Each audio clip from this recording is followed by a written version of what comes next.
ਪਿਛਲੀ ਵੀਡੀਓ ਵਿੱਚ ਅਸੀਂ ਦੋ ਤ੍ਰਿਭੁਜਾਂ ਦੀ ਸਰਵੰਗ ਸਮਤਾ ਲਈ ਕੁਝ ਨਿਯਮ ਸਮਝੇ ਸਨ ਅਤੇ ਮੈਂ ਕਿਹਾ ਸੀ ਕਿ ਦੋ ਤ੍ਰਿਭੁਜਾਂ ਦੀ ਸਰਵੰਗ ਸਮਤਾ ਦੱਸਣ ਲਈ SSA ਨਿਯਮ ਸਹੀ ਨਹੀਂ ਹੈ। SSA ਨਿਯਮ ਸਹੀ ਨਹੀਂ ਹੈ।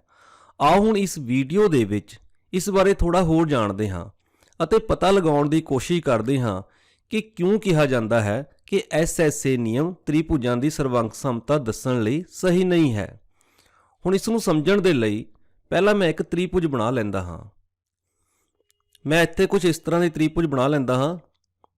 ਇੱਕ ਭੁਜਾ ਇਸ ਤਰ੍ਹਾਂ ਦੀ ਲੈ ਲੈਂਦਾ ਹਾਂ, ਦੂਜੀ ਭੁਜਾ ਲੈ ਲੈਂਦਾ ਹਾਂ ਅਤੇ ਫਿਰ ਇਹਨਾਂ ਦੋਨਾਂ ਨੂੰ ਮਿਲਾ ਕੇ ਕੁਝ ਇਸ ਤਰ੍ਹਾਂ ਦੀ ਤ੍ਰਿਭੁਜ ਪ੍ਰਾਪਤ ਕਰ ਲੈਂਦਾ ਹਾਂ। ਹੁਣ SSA ਦਾ ਮਤਲਬ ਹੈ ਦੋ ਨਾਲ ਲੱਗਦੀਆਂ ਭੁਜਾਵਾਂ, ਭਾਵ ਦੋ ਲਗਾਤਾਰ ਭੁਜਾਵਾਂ ਅਤੇ ਇੱਕ ਕੋਣ। ਹੁਣ ਇਹ ਕੋਣ ਇਹਨਾਂ ਦੋਨਾਂ ਭੁਜਾਵਾਂ ਦੇ ਵਿਚਕਾਰ ਨਹੀਂ ਹੋਣਾ ਚਾਹੀਦਾ, ਕਿਉਂਕਿ ਜੇ ਇਹ ਕੋਣ ਵਿਚਕਾਰ ਆ ਗਿਆ ਤਾਂ ਸਾਡੇ ਕੋਲ SAS ਵਾਲਾ ਨਿਯਮ ਬਣ ਜਾਏਗਾ। ਹੁਣ ਅਸੀਂ ਅੱਗੇ ਮੰਨ ਲੈਂਦੇ ਹਾਂ ਕਿ ਸਾਨੂੰ ਇਹ ਵਾਲਾ ਕੋਣ ਦਿੱਤਾ ਹੋਇਆ ਹੈ। ਇਸ ਕੋਣ ਦਾ ਸਾਨੂੰ ਮਾਪ ਪਤਾ ਹੈ, ਇਸ ਭੁਜਾ ਦਾ ਮਾਪ ਪਤਾ ਹੈ ਅਤੇ ਇਸ ਭੁਜਾ ਦਾ ਮਾਪ ਪਤਾ ਹੈ। ਇਸ ਤਰ੍ਹਾਂ ਸਾਨੂੰ ਦੋ ਭੁਜਾਵਾਂ ਅਤੇ ਇੱਕ ਕੋਣ ਦਾ ਮਾਪ ਪਤਾ ਹੈ, ਤਾਂ ਇਹ ਸਾਡੇ ਕੋਲ ਬਣ ਗਿਆ SSA।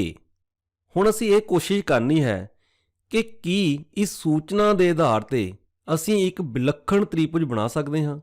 ਜੇਕਰ ਇਸ ਸੂਚਨਾ ਦੇ ਆਧਾਰ ਤੇ ਸਾਨੂੰ ਇੱਕ ਇਸੇ ਤਰ੍ਹਾਂ ਦੀ ਹੀ ਇੱਕ ਵਿਲੱਖਣ ਤ੍ਰਿਭੁਜ ਮਿਲ ਗਈ ਤਾਂ ਅਸੀਂ ਕਹਾਂਗੇ ਕਿ SSA ਨਿਯਮ ਤ੍ਰਿਭੁਜਾਂ ਦੀ ਸਰਵੰਗ ਸਮਤਾ ਦਾ ਨਿਯਮ ਹੈ।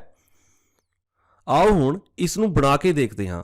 ਹੁਣ ਇਸ ਸੂਚਨਾ ਦੇ ਆਧਾਰ ਤੇ ਇੱਕ ਹੋਰ ਤ੍ਰਿਭੁਜ ਬਣਾ ਕੇ ਦੇਖਦੇ ਹਾਂ ਕਿ ਕੀ ਉਹ ਤ੍ਰਿਭੁਜ ਸਾਈਜ਼ ਅਤੇ ਸ਼ੇਪ ਦੇ ਵਿੱਚ ਇਸ ਤ੍ਰਿਭੁਜ ਨਾਲ ਮਿਲਦੀ ਹੈ। ਹੁਣ ਇਸ ਤ੍ਰਿਭੁਜ ਦੇ ਵਿੱਚ ਸਾਨੂੰ ਇਸ ਆਧਾਰ ਦੀ ਲੰਬਾਈ ਨਹੀਂ ਪਤਾ, ਤਾਂ ਅਸੀਂ ਇੱਥੇ ਆਧਾਰ ਨੂੰ ਬਣਾਉਣ ਦੇ ਲਈ ਅਸੀਂ ਇੱਕ ਲੰਬਾਈ ਵਾਲੀ ਕੁਝ ਵੀ ਲੰਬਾਈ ਵਾਲੀ ਇੱਕ ਭੁਜਾ ਬਣਾ ਲੈਂਦੇ ਹਾਂ। ਹੁਣ ਇੱਥੇ ਮੈਨੂੰ ਇਸ ਭੁਜਾ ਦੀ ਲੰਬਾਈ ਨਹੀਂ ਪਤਾ, ਪਰ ਮੈਨੂੰ ਇੱਥੇ ਇਸ ਕੋਣ ਦਾ ਮਾਪ ਪਤਾ ਹੈ, ਤਾਂ ਇੱਥੇ ਮੈਂ ਇਸ ਕੋਣ ਦੇ ਬਰਾਬਰ ਇੱਕ ਕੋਣ ਬਣਾਉਂਦੀ ਹੋਈ ਇੱਕ ਦੂਜੀ ਭੁਜਾ ਖਿੱਚ ਦਿੰਦਾ ਹਾਂ। ਹੁਣ ਮੈਂ ਇੱਥੇ ਕੋਸ਼ਿਸ਼ ਕਰਦਾ ਹਾਂ ਕਿ ਜਿੰਨਾ ਕੋਣ ਸਾਡੇ ਕੋਲ ਇਹ ਦਿੱਤਾ ਹੋਇਆ ਹੈ ਉਸ ਕੋਣ ਦੇ ਬਰਾਬਰ ਮੈਂ ਇੱਥੇ ਇੱਕ ਭੁਜਾ ਖਿੱਚ ਲਵਾਂ। ਹੁਣ ਇੱਥੇ ਮੈਂ ਇਸ ਕੋਣ ਦੇ ਬਰਾਬਰ ਕੋਣ ਲੈ ਲਿਆ ਹੈ, ਬਰਾਬਰ ਕੋਣ ਲੈ ਲਿਆ ਇਸ ਕੋਣ ਦੇ ਬਰਾਬਰ, ਅਤੇ ਅੱਗੇ ਮੈਨੂੰ ਇਸ ਭੁਜਾ ਦੀ ਲੰਬਾਈ ਪਤਾ ਹੈ। ਹੁਣ ਅੱਗੇ ਮੈਨੂੰ ਇਸ ਭੁਜਾ ਦੀ ਲੰਬਾਈ ਪਤਾ ਹੈ ਤਾਂ ਮੈਂ ਇਸ ਭੁਜਾ ਦੀ ਲੰਬਾਈ ਜਿੰਨੀ ਲੰਬਾਈ ਇੱਥੋਂ ਕੱਟ ਲੈਂਦਾ ਹਾਂ, ਉਨੀ ਹੀ ਲੰਬਾਈ ਮੈਂ ਇੱਥੋਂ ਕੱਟ ਲੈਂਦਾ ਹਾਂ। ਹੁਣ ਅੱਗੇ ਮੈਨੂੰ ਇਸ ਭੁਜਾ ਦੀ ਲੰਬਾਈ ਵੀ ਪਤਾ ਹੈ ਤਾਂ ਮੈਂ ਇਸ ਭੁਜਾ ਦੀ ਲੰਬਾਈ ਜਿੰਨੀ ਪ੍ਰਕਾਰ ਖੋਲ ਕੇ ਅਤੇ ਉਸ ਦਾ ਇੱਕ ਸਿਰਾ ਇੱਥੇ ਰੱਖ ਕੇ ਅਤੇ ਦੂਜੇ ਸਿਰੇ ਦੇ ਨਾਲ ਇੱਥੇ ਕੱਟਦਾ ਹਾਂ, ਤਾਂ ਇੱਥੇ ਮੇਰੇ ਕੋਲ ਇਸ ਤਰ੍ਹਾਂ ਇੱਕ ਚਾਪ ਪ੍ਰਾਪਤ ਹੋ ਜਾਵੇਗੀ ਅਤੇ ਫਿਰ ਮੈਂ ਇਸ ਬਿੰਦੂ ਨੂੰ ਇਸ ਬਿੰਦੂ ਦੇ ਨਾਲ ਮਿਲਾ ਦਿੰਦਾ ਹਾਂ। ਹੁਣ ਇਸ ਬਿੰਦੂ ਨੂੰ ਇਸ ਬਿੰਦੂ ਦੇ ਨਾਲ ਮਿਲਾ ਦਿੰਦੇ ਹਾਂ। ਹੁਣ ਇੱਥੇ ਇਸ ਭੁਜਾ ਦੀ ਲੰਬਾਈ ਇਸ ਭੁਜਾ ਦੇ ਬਰਾਬਰ ਹੈ ਅਤੇ ਇਸ ਭੁਜਾ ਦੀ ਲੰਬਾਈ ਇਸ ਭੁਜਾ ਦੇ ਬਰਾਬਰ ਹੈ, ਤਾਂ ਅਸੀਂ ਇੱਥੇ ਦੇਖਦੇ ਹਾਂ ਕਿ ਸਾਨੂੰ ਇੱਕ ਇਸੇ ਤਰ੍ਹਾਂ ਦੀ ਹੀ ਇੱਕ ਵਿਲੱਖਣ ਤ੍ਰਿਭੁਜ ਮਿਲ ਗਈ। ਤਾਂ ਇੱਥੇ ਸਾਨੂੰ ਲੱਗਦਾ ਹੈ ਕਿ SSA ਨਿਯਮ ਤ੍ਰਿਭੁਜਾਂ ਦੀ ਸਰਵੰਗ ਸਮਤਾ ਦੱਸਦਾ ਹੈ। ਪਰ ਹੁਣ ਅਸੀਂ ਇੱਕ ਹੋਰ ਕੰਡੀਸ਼ਨ ਲੈ ਕੇ ਦੇਖਦੇ ਹਾਂ। ਹੁਣ ਅੱਗੇ ਜੇਕਰ ਅਸੀਂ ਇਸ ਭੁਜਾ ਦੀ ਲੰਬਾਈ ਦੇ ਬਰਾਬਰ ਇੱਕ ਹੋਰ ਚਾਪ ਲਗਾਉਂਦੇ ਹਾਂ ਤਾਂ ਉਹ ਇਸ ਆਧਾਰ ਨੂੰ ਇਸ ਬਿੰਦੂ ਤੇ ਆ ਕੇ ਕੱਟ ਜਾਏਗੀ। ਹੁਣ ਇਹਨਾਂ ਦੋਨਾਂ ਬਿੰਦੂਆਂ ਨੂੰ ਆਪਸ ਵਿੱਚ ਮਿਲਾ ਕੇ ਸਾਡੇ ਕੋਲ ਇੱਕ ਹੋਰ ਤ੍ਰਿਭੁਜ ਪ੍ਰਾਪਤ ਹੋ ਗਈ। ਹੁਣ ਇਸ ਤ੍ਰਿਭੁਜ ਦੀ ਇਸ ਭੁਜਾ ਦੀ ਲੰਬਾਈ ਇਸ ਭੁਜਾ ਦੇ ਬਰਾਬਰ ਹੈ। ਤਾਂ ਇੱਥੇ ਅਸੀਂ ਦੇਖਿਆ ਕਿ ਇਸ ਸੂਚਨਾ ਦੇ ਆਧਾਰ ਤੇ, ਭਾਵ SSA ਸੂਚਨਾ ਦੇ ਆਧਾਰ ਤੇ ਸਾਡੇ ਕੋਲ ਇੱਕ ਵਿਲੱਖਣ ਤ੍ਰਿਭੁਜ ਨਹੀਂ ਮਿਲੀ, ਬਲਕਿ ਸਾਡੇ ਕੋਲ ਦੋ ਤਰ੍ਹਾਂ ਦੀਆਂ ਤ੍ਰਿਭੁਜਾਂ ਬਣ ਗਈਆਂ। ਤਾਂ ਇਸ ਆਧਾਰ ਤੇ ਅਸੀਂ ਕਹਿ ਸਕਦੇ ਹਾਂ ਕਿ SSA ਨਿਯਮ ਤ੍ਰਿਭੁਜਾਂ ਦੀ ਸਰਵੰਗ ਸਮਤਾ ਦੱਸਣ ਦੇ ਲਈ ਸਹੀ ਨਹੀਂ ਹੈ। ਹੁਣ ਆਓ ਇੱਕ ਹੋਰ ਕੇਸ ਲੈਂਦੇ ਹਾਂ। ਇੱਥੇ ਮੈਂ ਇੱਕ ਤ੍ਰਿਭੁਜ ਦਾ ਨਿਊਨ ਕੋਣ ਲਿਆ ਸੀ। ਹੁਣ ਮੈਂ ਇੱਥੇ ਇੱਕ ਹੋਰ ਤ੍ਰਿਭੁਜ ਲਵਾਂਗਾ ਜਿਸ ਦੇ ਵਿੱਚ ਮੈਂ ਨਿਊਨ ਕੋਣ ਦੀ ਬਜਾਏ ਅਧਿਕ ਕੋਣ ਲਵਾਂਗਾ। ਹੁਣ ਇਸ ਦੇ ਲਈ ਮੈਂ ਇੱਕ ਤ੍ਰਿਭੁਜ ਬਣਾ ਲੈਂਦਾ ਹਾਂ। ਹੁਣ ਮੈਂ ਕੁਝ ਇਸ ਤਰ੍ਹਾਂ ਦੀ ਤ੍ਰਿਭੁਜ ਬਣਾ ਲੈਂਦਾ ਹਾਂ। ਇਸ ਦਾ ਇਹ ਕੋਣ ਇੱਕ ਅਧਿਕ ਕੋਣ ਬਣਾਉਂਦੀ ਹੋਈ ਭੁਜਾ ਲੈ ਲੈਂਦਾ ਹਾਂ ਅਤੇ ਇਹਨਾਂ ਨੂੰ ਜੁਆਇਨ ਕਰਕੇ ਇੱਕ ਤ੍ਰਿਭੁਜ ਲੈ ਲੈਂਦਾ ਹਾਂ। ਹੁਣ ਇੱਥੇ ਮੈਂ ਮੰਨ ਲੈਂਦਾ ਹਾਂ ਕਿ ਮੈਨੂੰ ਇਸ ਕੋਣ ਦਾ ਮਾਪ ਪਤਾ ਹੈ, ਇਸ ਭੁਜਾ ਦਾ ਮਾਪ ਪਤਾ ਹੈ ਅਤੇ ਇਸ ਭੁਜਾ ਦਾ ਮਾਪ ਪਤਾ ਹੈ, ਭਾਵ ਦੋ ਭੁਜਾਵਾਂ ਅਤੇ ਇੱਕ ਕੋਣ ਦਾ ਮਾਪ ਪਤਾ ਹੈ। ਹੁਣ ਇੱਥੇ ਦੇਖਦਾ ਹਾਂ ਕਿ ਇਸ ਇਨਫੋਰਮੇਸ਼ਨ ਦੇ ਆਧਾਰ ਤੇ ਮੈਨੂੰ ਇੱਕ ਵਿਲੱਖਣ ਤ੍ਰਿਭੁਜ ਪ੍ਰਾਪਤ ਹੁੰਦੀ ਹੈ ਜਾਂ ਨਹੀਂ। ਹੁਣ ਇੱਥੇ ਵੀ ਮੈਨੂੰ ਆਧਾਰ ਦੀ ਲੰਬਾਈ ਨਹੀਂ ਪਤਾ, ਤਾਂ ਇੱਥੇ ਮੈਂ ਕੁਝ ਲੰਬਾਈ ਵਾਲੀ ਇੱਕ ਭੁਜਾ ਲੈ ਲੈਂਦਾ ਹਾਂ। ਹੁਣ ਇੱਥੇ ਮੈਨੂੰ ਇਸ ਕੋਣ ਦਾ ਮਾਪ ਪਤਾ ਹੈ, ਤਾਂ ਮੈਂ ਇਸ ਕੋਣ ਦੇ ਮਾਪ ਦੇ ਬਰਾਬਰ ਇੱਥੇ ਕੋਣ ਬਣਾਉਂਦੀ ਹੋਈ ਇੱਕ ਦੂਜੀ ਭੁਜਾ ਖਿੱਚ ਦਿੰਦਾ ਹਾਂ। ਹੁਣ ਇੱਥੇ ਮੈਂ ਇਹ ਭੁਜਾ ਖਿੱਚ ਲੈਂਦਾ ਹਾਂ। ਹੁਣ ਇੱਥੇ ਇਸ ਕੋਣ ਦਾ ਮਾਪ ਇਸ ਕੋਣ ਦੇ ਬਰਾਬਰ ਹੈ।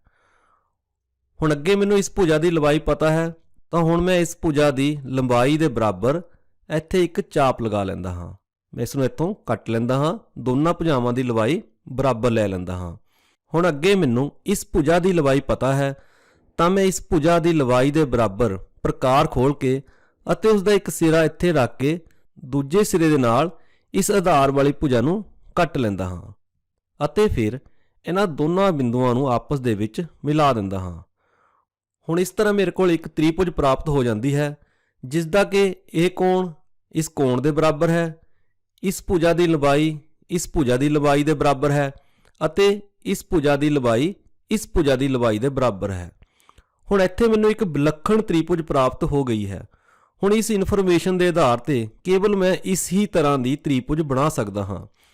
ਹੁਣ ਇਸ ਕੇਸ ਦੇ ਵਿੱਚ ਦੋਨੋਂ ਹੀ ਤ੍ਰਿਭੁਜਾਂ ਸਰਵੰਗ ਸਮ ਹਨ। ਮੇਰੇ ਕਹਿਣ ਦਾ ਮਤਲਬ ਇਹ ਨਹੀਂ ਹੈ ਕਿ ਤੁਸੀਂ SSA ਨੂੰ ਤ੍ਰਿਭੁਜਾਂ ਦੀ ਸਰਵੰਗ ਸਮਤਾ ਲਈ ਵਰਤ ਸਕਦੇ ਹੋ। ਇਹ ਤਾਂ ਮੈਂ ਇੱਕ ਸਪੈਸ਼ਲ ਕੇਸ ਲਿਆ ਹੈ ਜਿੱਥੇ ਦਿੱਤੇ ਹੋਏ ਕੋਣ ਦਾ ਮਾਪ ਅਧਿਕ ਕੋਣ ਹੋਵੇ, ਉਸ ਸਮੇਂ ਇਹ ਠੀਕ ਰਹਿੰਦਾ ਹੈ। ਅਖੀਰ ਇੱਕ ਹੋਰ ਸੰਭਾਵਨਾ ਹੈ ਜੇਕਰ ਇੱਥੇ ਨਿਊਨ ਕੋਣ ਦੀ ਥਾਂ ਸਮਕੋਣ ਹੋਵੇ। ਇਸ ਲਈ ਅਸੀਂ SSA ਵਿੱਚ A ਭਾਵ ਕੋਣ ਦੀ ਥਾਂ ਸਮਕੋਣ ਲੈ ਲੈਂਦੇ ਹਾਂ।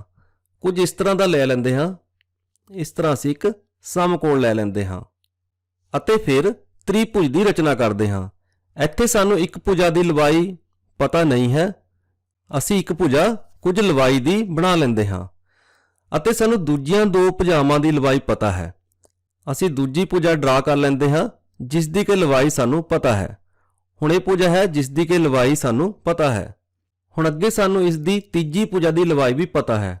ਹੁਣ ਇਹ ਤੀਸਰੀ ਭੁਜਾ ਇਸ ਬਿੰਦੂ ਤੋਂ ਸ਼ੁਰੂ ਹੋ ਕੇ ਇਸ ਆਧਾਰ ਵਾਲੀ ਭੁਜਾ ਨਾਲ ਮਿਲੇਗੀ, ਭਾਵ ਇਹ ਭੁਜਾ ਇਸ 90 ਡਿਗਰੀ ਦੇ ਕੋਣ ਦੇ ਸਾਹਮਣੇ ਵਾਲੇ ਪਾਸੇ ਹੋਵੇਗੀ।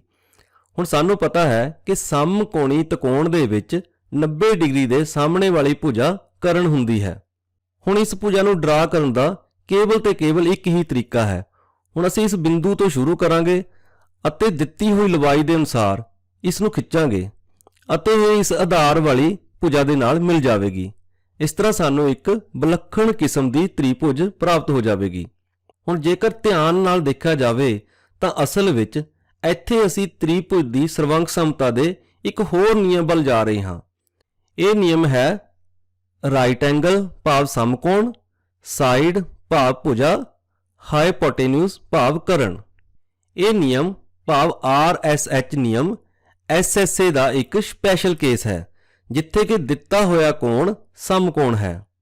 ਹੁਣ ਇੱਥੇ ਵੀ ਅਸੀਂ ਜਾਣ ਲਿਆ ਹੈ ਕਿ ਜੇਕਰ ਤ੍ਰਿਭੁਜ ਦਾ ਦਿੱਤਾ ਹੋਇਆ ਕੋਣ ਸਮਕੋਣ ਹੋਵੇ ਤਾਂ ਇੱਕ ਵਿਲੱਖਣ ਕਿਸਮ ਦੀ ਤ੍ਰਿਭੁਜ ਹੀ ਬਣਦੀ ਹੈ।